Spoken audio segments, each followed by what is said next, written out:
కల్లోను పెద్ద ఏనుగు కనపడింది రా, మరి పొద్దునేది ఏనుగు నువ్వు పీనుగా చేయవు ఇక్కడ. అది కల్లో కనపడింది, ఏనుగు ఇంట్లో ఉండదు. ఏనుగు ఇంట్లోకి వచ్చి నువ్వు ఉండవు. అంచేత కల్లో ఉన్నదేది ఎల్లో రాదు. కళ అంటేనే అంత అదృష్టి గోచరం. అంటే కళ గురించి అనవసరంగా కలలు కానీ దాన్ని విశ్లేషణ చేసేసి తెల్లారకట్టే గుర్రం కనపడింది. గుర్రం కనపడితే ఏమవుతావు, నువ్వు గాడిదవుతావు, కంగారు పడక.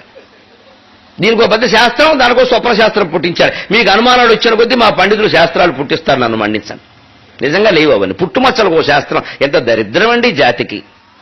శరీర నిర్మాణం తల్లి కడుపులో జరుగుతూ ఉంటే అక్కడక్కడ నల్లటి చుక్కలు వచ్చి వస్తాయి పుట్టుమచ్చలను. నమ్మండి దయచేసి, పుట్టుమచ్చలకి జీవితానికి ఏం సంబంధం లేదు.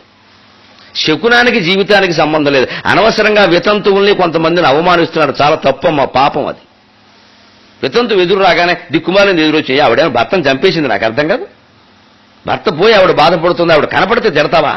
ఎదురు రాకూడదు. నువ్వు వచ్చే పెద్ద ఎదురు, నీ ఎదురు గొప్ప. వాడెవడో ఎదురు రావడానికి మన జీవితానికి సంబంధం ఏంటండి? This is not Hinduism. అపూర్వమైన ఉపనిషత్ తత్వం అంతా వదిలేసి పుట్టుమచ్చల్ని, బల్లిపాటుని, ఈ శకునాల్ని, వీటిని మనం పట్టుకుని నడిచింది. కళలు నిజమవుతాయా? తెల్లారకట్ట ఏదో పంది వస్తుంది, నంది వస్తుంది, ఏమొచ్చినా ఏం కాదు, నువ్వు లే ముందు ఇక్కడి నుంచి. అసలు కళ గురించి విశ్లేషణ చేయడమే తప్పు, ఆలోచించడమే తప్పు. కళ అంటే ఒక మాయ. ఇంకా నీకు ఎప్పటికైనా అద్వైతం, శంకరాచార్య సిద్ధాంతం అర్థమైతే నీ జీవితం కూడా కళే. అది గ్రహించుకో. దాన్ని విశ్లేషణ చేయడమే అనవసరం. దాని గురించి ఆలోచించడం మళ్ళీ స్వప్నములు, ఫలితములు, గంటల పంచాంగం. బల్లిపాటు ఉంటుంది గంటల పంచాంగంలో. అదోసారి నన్ను అవధానంలో అడిగారు, ఏమంటే బల్లిపాటు మీరు నమ్ముతారన్న. నమ్ముతానన్న. మరి ఏం చేద్దాం, ఈ కండో వేసుకున్నాక నమ్మాలి, లేకపోతే ఈయనకి నాస్తికుడు అంటారు, అదో పేరు పెడతారు.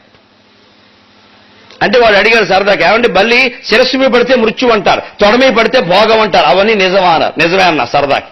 మనం ఏమంటాం వాడికి తెలిస్తే కదా. నిజమే అన్న. ఎలా నిజం అవుతారు? నిజమే. శిరస్సు మీద పడితే మృత్యువు, తొడ మీద పడితే భోగం అని అన్నారు తప్ప బల్లికో మనకో చెప్పలేదుగా అన్నాను. పాయింట్ అది. వాడికి బుర్ర తిరిగిందే. బల్లికో మనకో మరి అంతే. బల్లికి అవన్నీ శిరస్సు మీద పడితే మృత్యు. ఎందుకని? మన శిరస్సు మీద బల్లి పడితే చక్కమని కొట్టు, అది గోడకెళ్ళి కొట్టుకుని చచ్చింది, దానికి మృత్యు.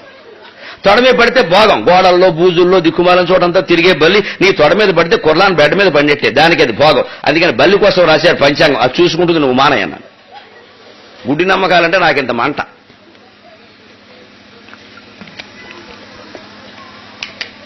మీలో భయాలు పెరిగిన కొద్దీ కొత్త టీవీలు, కొత్త జబ్బులు అంటిస్తున్నాయి. నన్ను మన్నించండి, ఈ మాయలో పడకండి. ఎండుమిరపకాయల హోమాలు, దిక్కుమాల భం చూమ్ టిమ్ అని మంత్రాలు టీవీలో చెప్పేయడం, 2 లక్షలు చేసేయమండం, లేదా మా ఇంటికి వచ్చి పర్సనల్ ఫోన్ నెంబర్కి ఫోన్ చేయి. పర్సనల్ ఫోన్ అంటే 10,000 అని అర్థం.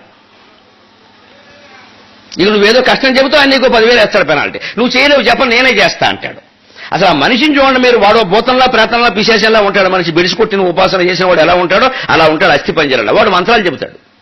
అలాగే మొహమాటం లేదని మాట్లాడడానికి. లోకాన్ని ఎంత భ్రష్టు చేయాలో అంత భ్రష్టు చేస్తున్నారు ఈ కండువాగాళ్ళి. మీరు పుస్తకాలు చదవండి, మీరు నేర్చుకోండి. పండితుడికి ప్రత్యేకమైన రౌడీకి ప్రత్యేకమైన ధైర్యం ఉండదు. మన భయమే వాడి ధైర్యం. అలాగే మాకు కూడా ప్రత్యేకమైన జ్ఞానం ఉండదు. మీ అజ్ఞానమే మా జ్ఞానం. మీకేదో తెలియదు అనుకుంటారు కాబట్టి మేము చెబుతున్నాం అంతే. ఇవన్నీ వేసుకుని ఇక్కడ